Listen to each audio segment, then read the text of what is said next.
నీకు కావాల్సింది నేను వెళ్ళటం, నాకు కావాల్సింది నీ అందాన్ని జుర్రేయటం. కాదన్నావే అనుకో, మీ అమ్మా నాన్నలు నా చేతుల్లో ఉన్నారు. మీ అమ్మా నాన్నల్ని మీరే చంపారని ప్రపంచాన్ని నమ్మించేస్తాను. దుర్మార్గం ఎవరిదో కళ్ళ కట్టినట్టు కనిపిస్తుంటే ఈ మహానుభావుని పట్టుకుని దుర్మార్గుడు అంటావా? పురుగులు పట్టిపోతావే.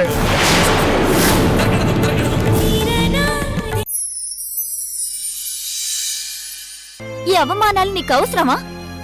ఈ మాటలు నీకు అవసరమా? చెప్పు.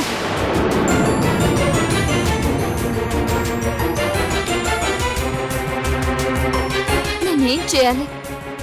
ఇప్పటి వరకు అందరికీ నా మాట అంటే వేదం. నేనేం చెప్పినా అందరూ నమ్మేవాళ్ళు. ఇప్పుడేం చెప్పాలి? నేనేం చెప్పినా నా వాళ్లే నమ్మని పరిస్థితిలో ఉండిపోయాను.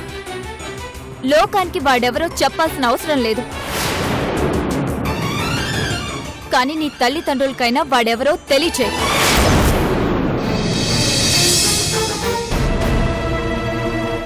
ఏ పరిస్థితుల్లో వాణ్ణి ఇంటికి తీసుకొచ్చావో నిజం చెప్పు. నా వాళ్ళు నమ్ముతారా? నిరూపించడానికి నా దగ్గర అగ్రిమెంట్ పేపర్స్ కూడా లేవు. కన్నబిడ్డల మాటలు నమ్మడానికి అగ్రిమెంట్ అవసరం లేదు. ఆత్మీయత, అనుబంధాలు చాలు.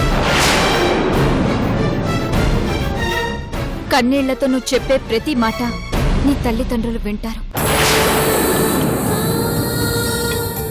అర్థం చేసుకుంటారు. ఏం ఆలోచిస్తున్నావు శిరీష? ఇంక నీకు వేరే దారే లేదు. నిజం చెప్పడం ఒక్కటే దారి. ఇప్పటికీ నీ వల్ల అటు సంధ్య కుటుంబం నరకం చూస్తుంది, ఇటు నీ తల్లిదండ్రులు ఏడుస్తున్నారు. నీకున్న ఒకే ఒక బాధ్యత గౌరీ. ఆ గౌరీ కూడా వాళ్ళ నానమ్మ దగ్గరికి చేరింది. ఇక ఏ బాధ్యత లేనప్పుడు ఏం ఆలోచిస్తున్నా? నిజం చెప్పే. చెప్తాను. ఈ మానసిక క్షోభ నేను భరించలేను. ప్రతి క్షణం ఆ శ్యామ్ పెట్టే టార్చర్ని తట్టుకోలేను. నా తల్లిదండ్రులకు నిజం చెప్పేస్తాను. నన్ను ఏమనుకున్నా పర్వాలేదు, నిజం చెప్పేస్తాను.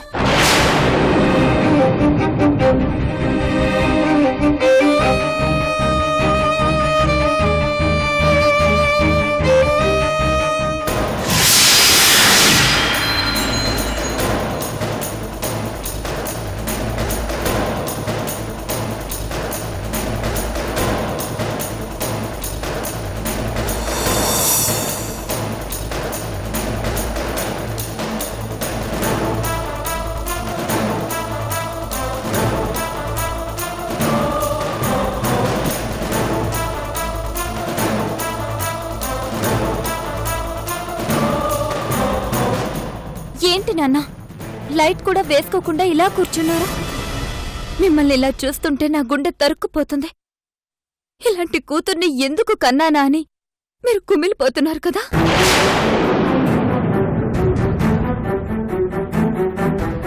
నాకు తెలుసు నాన్న, మీరు ఎంత బాధపడుతున్నారో. కానీ మీకు నిజం చెప్పకపోతే నేను తప్పు చేసిందన్నవుతాను. నేను చేసినవి తప్పులుగా చిత్రీకరించిన ఆ శ్యామ్ తనని తాను చాలా గొప్ప మనిషిగా చిత్రీకరించుకుంటున్నాడు నాన్న. కానీ వాడి అసలు రంగు మీకు తెలియాలి. అది తెలుసుకోవాలంటే నా జీవితంలో జరిగిన చాలా మార్పులు మీకు తెలియాలి నాన్న.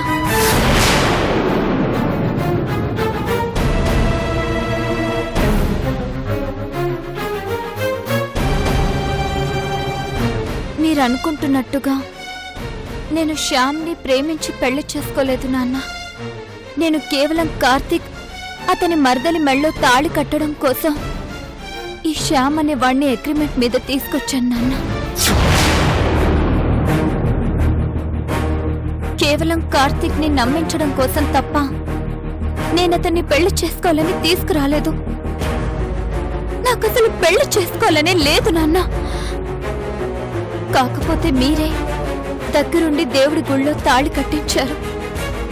సంవత్సరం తర్వాత అతన్ని వదిలించుకోవాలనుకున్నాను. అందుకే అతనితో భార్యగా బతకలేకపోయాను నాన్న. కానీ ఆ శ్యామ్ నేను అనుకున్నంత మంచివాడు కాదు నాన్న. వాడు మిమ్మల్ని నన్ను మోసం చేయడానికి సిద్ధమయ్యాడు. కంపెనీలో చాలా డబ్బు కాజేశాడు. నిలదీసి అడిగినందుకు నన్ను బ్లాక్మెయిల్ చేశాడు. నాకు కార్తీక్ మధ్య సంబంధం ఉందని మిమ్మల్ని నమ్మించాడు. నేను తనతో కాపురం చేయడం లేదని చెప్పి మీ దృష్టిలో నన్ను తప్పుడు మనిషిగా చిత్రీకరించాడు. నాన్న, నేను మీ కూతుర్ని నాన్న. ఎట్టి పరిస్థితుల్లోనూ తప్పు చేయను నాన్న. నేను మీ దగ్గర దాచింది ఇదే నాన్న. దీన్నే వాడు ఆయుధంగా మార్చుకున్నాడు. నా మీద కక్ష సాధిస్తున్నాడు నాన్న. మీరు వాడి మాయలో పడి నన్ను అపార్థం చేసుకుని కుమిలిపోతున్నారు నాన్న.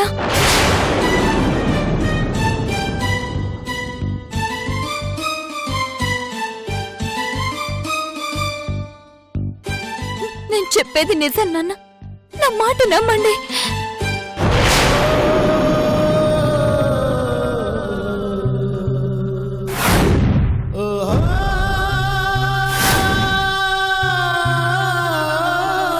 అమ్మా,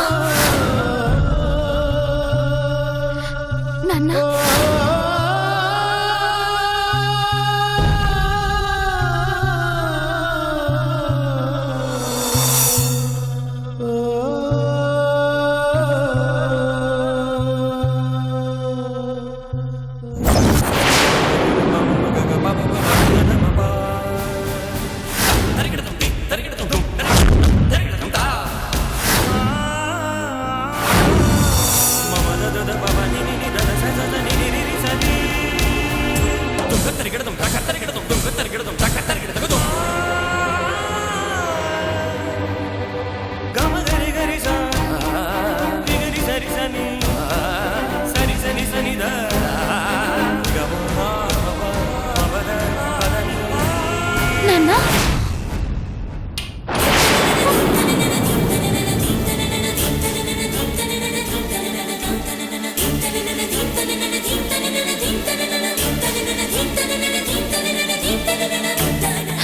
నాన్న, అమ్మా, నాన్న,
ఎందుకు వచ్చావురా? ఇంకా ఇక్కడ ఏం మిగిలిపోయిందని వచ్చావు?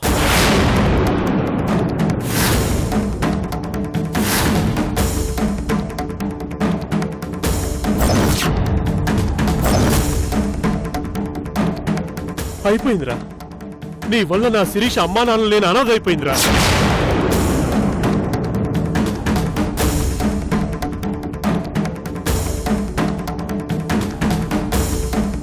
నాకు అమ్మా నాన్నలు లేరు. నా అత్త మామలే నాకు అమ్మా నాన్నలు అనుకున్నాను. అలాంటి వాళ్ళని అన్యాయంగా పట్టున పెట్టుకున్నావు కదా.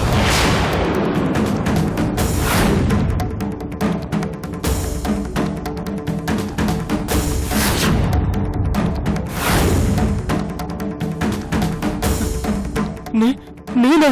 నువ్వే, ముమ్మాటికి నువ్వే.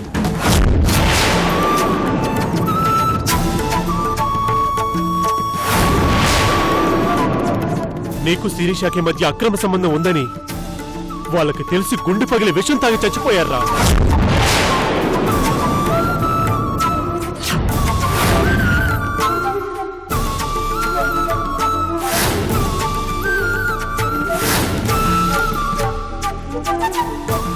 కట్టుకున్నవాడిని నేనున్నా నా పిల్ల నీతో కలిసి చాటుమాటుగా తిరుగుతున్నా భరించాను. కాని వాళ్ళ కళ్ళ ముందు కనిపించేసరికి తట్టుకోలేక చచ్చిపోయారా.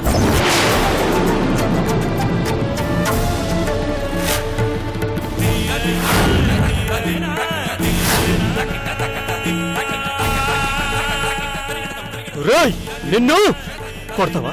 కొట్టు, నీ కసి తీరా కొట్టు. అప్పటికి మీ ఇద్దరికి మధ్య నేను ఇంకా అడ్డనుకుంటే చంపిపారే.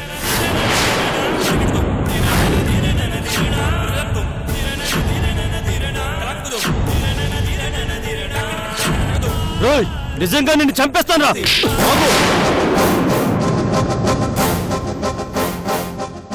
చేసింది చాలక ఇంకా ఆ దేవుడి మీద చేయి చేసుకుంటావా?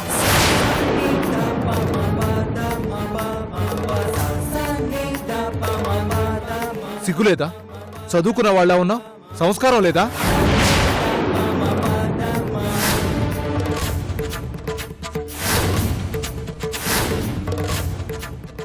అన్యాయంగా వాళ్ళని బలి తీసుకున్నావు.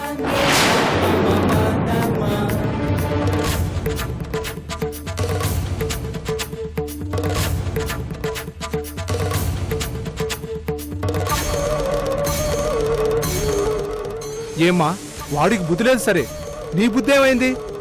గొప్ప కుటుంబంలో పుట్టి ఏం బుద్ధులమ్మా ఇవి? చిచి!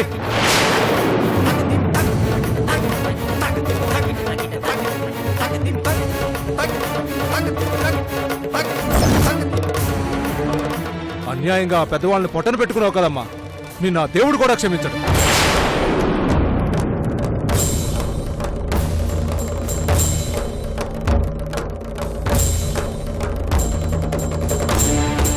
మీ అందరికీ దండం పెడతానండి. దయచేసి శిరీషను ఏమనకండి. ఎందుకంటే ఇందులో శిరీష తప్పేమీ లేదు. తన అమాయకురాలు. తప్పంతా ఇదిగో వీడిది.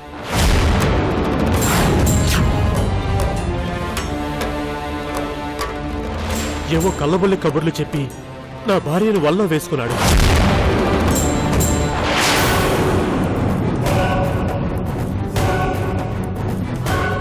ఇలాంటి వాళ్ళ వల్లే నా భార్య లాంటి అమాయకులు కాపురాలు కూల్చుకుంటున్నారు.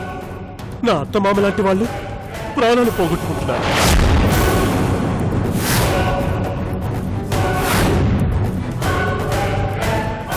ఇలాంటి వాళ్ళని శిక్షించడానికి కోర్టు లేవు, చట్టాలు లేవు. మీరే శిక్షించాలి. మీలాంటి వాళ్ళే బుద్ధి చెప్పాలి. నువ్వు మేకవన్నే పులివిరా, నిన్ను ఊరికే వదలకూడదు. నిన్ను ఆగురా, ఆగు. ఆ దేవుడి షర్ట్ వదులు, వదులు. బయటికి పోరా. వెళ్ళకపోతే మా అందరి చేతిలో తన్నులు తింటావు. మీకెందుకండి శ్రమ? ఆ పని నేను చేసి మా అత్తామామల రుణం నేను తీర్చుకుంటాను. పోరా, పోరా. చెప్పేది నీకే.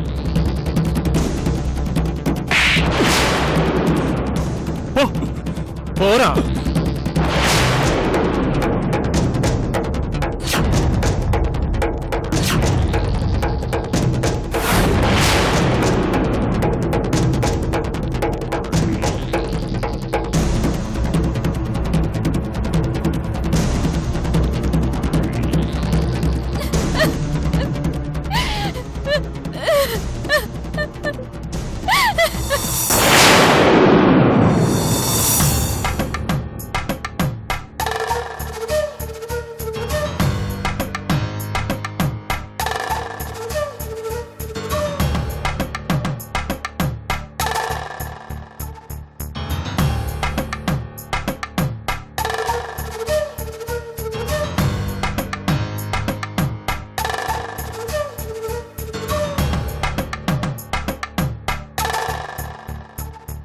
ఏంటి మహా వీడింకా రాలేదు?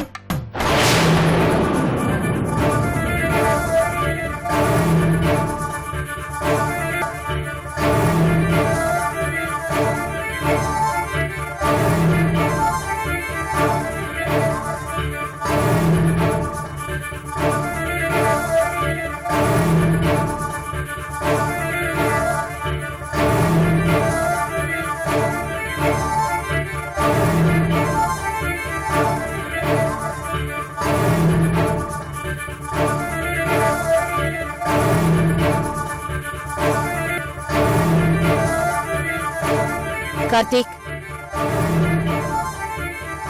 కార్తీక్,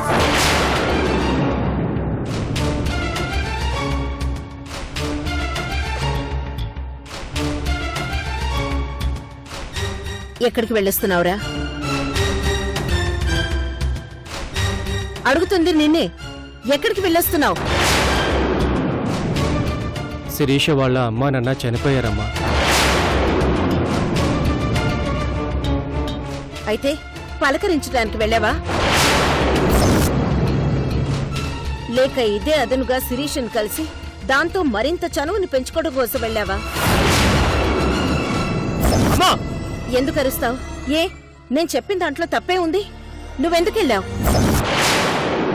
ఆ పెద్ద మనిషి ఆ రోజు నా ఇంటికి రావద్దు, నా కూతురు వంక చూడొద్దు, నా కుటుంబాన్ని పలకరించొద్దని చెంప పగలగొట్టి మరీ చెప్పి వెళ్ళిపాడే. సిగ్గు రాలేదా? ఇంత జరిగినా ఇంకా ఆ ఇంటికి వెళ్ళావో అంటే ఆ రోజు ఆ పెద్దాయన మాట్లాడిపోయిన దాంట్లో ఏ తప్పు లేదనిపిస్తోంది. ఎందుకురా ఇంత నీచానికి దిగజారిపోతున్నావు?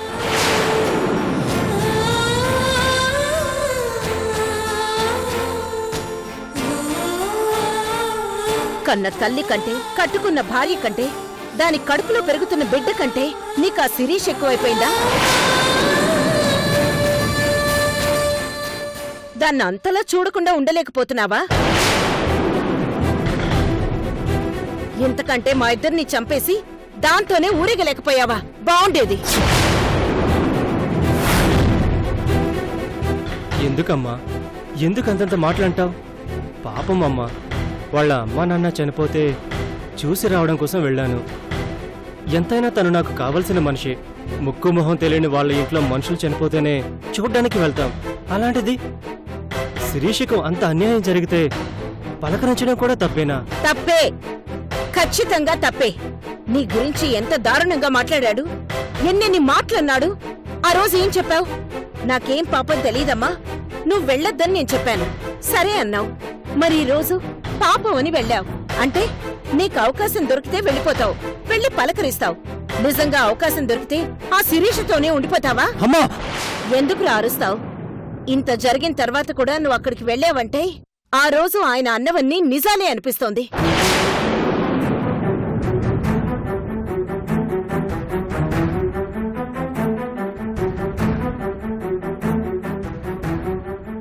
నాకిచ్చిన మాట తప్పావు, నీ భార్యకిచ్చిన మాట తప్పావు. చివరికి అందరి ముందు తిట్లు తిని ఇంటికొచ్చావు కదా. మాకు తెలీదనుకున్నావా? నువ్వు ఆ ఇంటికెళ్తే నలుగురు నిన్నెలా చూశారో, ఎలా మాట్లాడారో అన్నీ మాకు తెలుసు. నా కడుపున చెడబుట్టావు కదరా.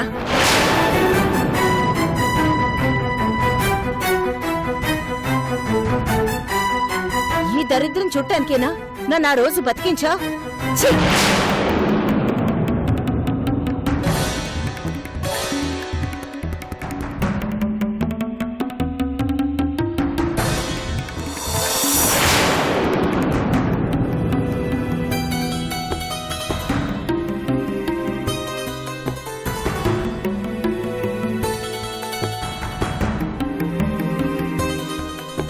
మహా, నువ్వైనా అర్థం చేసుకోవా? నిన్ను అలాంటి మనిషినా? ఎందుకు అందరూ నన్ను అపార్థం చేసుకుంటున్నారు? ఎందుకు అపార్థం చేసుకోరు బావా? నువ్వు చేసిన పనేంటి? ఆ రోజు నేను కూడా చెప్పాను, ఆ ఇంటికి వెళ్ళొద్దు బావా అంటే విన్నావా? ఒక్కసారి వెళ్ళి శిరీషతో మాట్లాడొస్తాను అన్నావు. మళ్ళీ జీవితంలో తన జోలికి వెళ్ళను అన్నావు. కానీ నువ్వు చేసిందేంటి బావా? నేను శిరీషని వాదార్చడం కోసమే వెళ్ళాను మహా. నీకు తెలీదా నేనేంటో? నేను అంత నీచమైన మనిషినా చెప్పు మహా?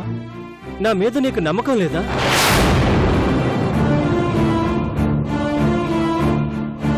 నాకు నమ్మకం ఉంది బావా, కానీ ప్రపంచానికి నీ మీద నమ్మకం ఉండాలి కదా. నువ్వు నిలబడింది తాడి చెట్టు కింద మజ్జిగ తాగుతూ అది మజ్జిగ అని ప్రపంచానికి నమ్మించడం ఎంత కష్టమో నీకు తెలీదా?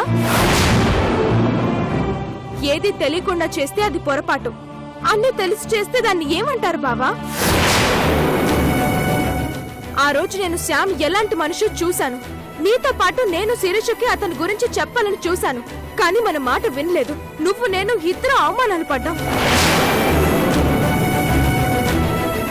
అయినా మన వంతుగా మనం ఏం చేయాలో అవన్నీ చేశాం, కానీ తను అర్థం చేసుకుందా? చివరకు తన తల్లిదండ్రులు పోయేంత వరకు తెచ్చుకుంది. రేపు ఇంకొకటి జరిగినా కూడా అంతే బావా. ఈ రోజు చాలా మంది శిరీష తల్లిదండ్రులు చనిపోవడానికి కారణం నువ్వు అంటున్నారు. రేపు అదే నిజమని నమ్మిస్తారు. మనకి ఎందుకు బావా నేను చెప్పినా నువ్వు వినలేదు అంటే నీతో మాట్లాడే ప్రయోజనం ఏంటి బావా?